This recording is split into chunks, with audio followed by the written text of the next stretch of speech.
Hello everyone, welcome to my channel. Today we will solve this problem from the chapter probability of class 12. आज हम लोग probability से ये problem solve करेंगे. So the problem is, it has been found that A and B play a game 12 times. A wins 6 times and B wins 4 times and they draw twice. A and B take part a series of 3 games. The probability that they will win alternatively. Alternatively means एक बार पहले अगर suppose ये जीता है तो उसके बाद B जीतेगा, उसके बाद ने 3 गेम्स खेला होगा. सो हमें प्रोबेबिलिटी निकालना होगा जहाँ पे उन लोग ऑल्टरनेटिवली एक बार ये एक बार बी ऐसे करके जीतेंगे. पहले हम लोग निकालेंगे the probability of A winning a game. Probability निकालेंगे जहाँ पे एक की कितनी प्रोबेबिलिटी है जीतने की और बी प्रोबेबिलिटी है जीतने की. So the probability of A winning a game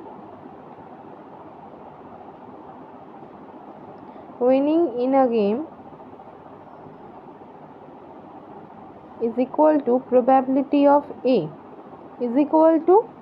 so 12 बार खेलने के बाद अगर ये 6 बार जीता है तो प्रोबेबिलिटी ए विल बी 6/12. 12 बार खेलने के बाद ए जीता है 6 बार.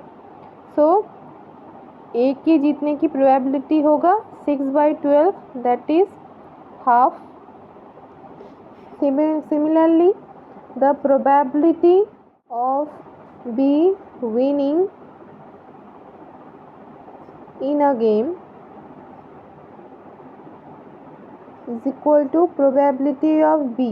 So B का जीतने का probability है probability of B.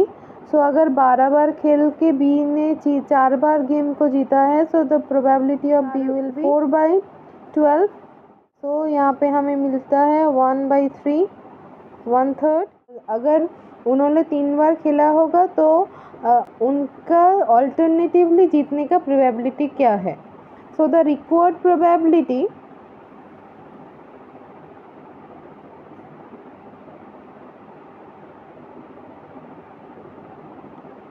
Is equal to probability of.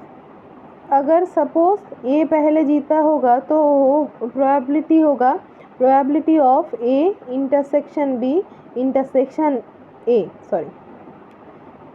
सो क्योंकि 3 बार गेम हुआ है प्लस अगर प्रोबेबिलिटी बी ने पहले जीता होगा पहले गेम को तो प्रोबेबिलिटी होगा probability of B intersection A intersection B. क्योंकि हम लोगों को ऑल्टरनेटिवली कौन जीता है वो निकालना है. अगर पहले हम लोग एज्यूम करेंगे कि ए जीता होगा तो यहाँ पे ए का जीतने का चांस है 2 बार और बी का 1 बार. सिमिलरली अगर पहला गेम बी जीत लिया तो यहाँ पे बी का 2 बार जीतने का प्रोबेबिलिटी है और ए का एक ही चांस होगा जीतने का. क्लियर क्यों हमने ये किया है. सो हम लोग अगर इस दोनों फिगर को ऐड करेंगे तो हमें मिलेगा हमारा जो प्रोबेबिलिटी निकालने के लिए कहा है प्रॉब्लम में वो.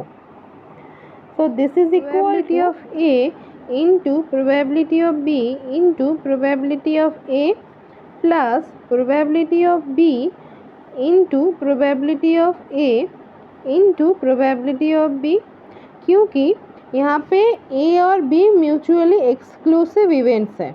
म्यूचुअली एक्सक्लूसिव इवेंट्स है मतलब ए और बी अब एक दूसरे पे डिपेंडेंट नहीं है. अगर ए जीता है तो बी हारा ही होगा और अगर बी जीता है तो ए भी हारा ही होगा.